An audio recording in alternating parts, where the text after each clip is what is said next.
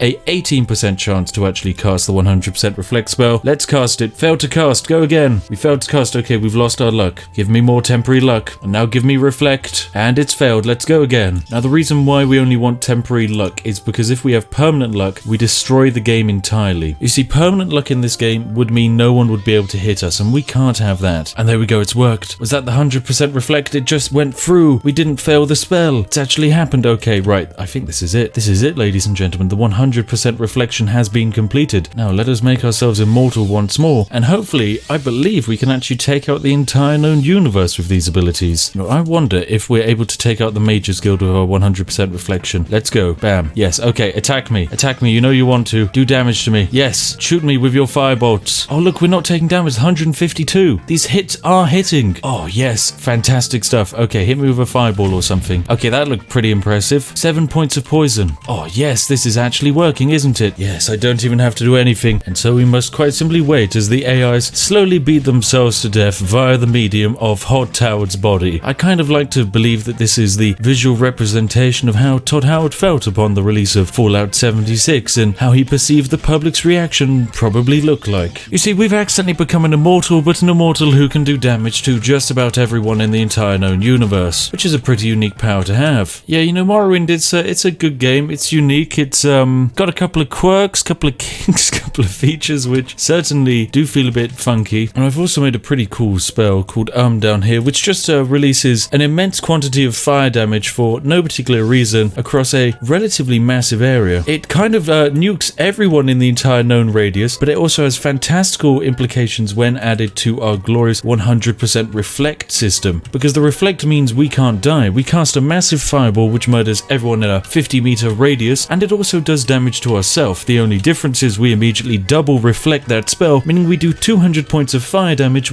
every single time we cast it at someone. So we can just cast this amazing bomb on just about everything and watch them kind of just leave this plane of existence. There we go, fire damage for everyone. There we go, everyone's dead now. Lovely, the Mages Guild has been completed.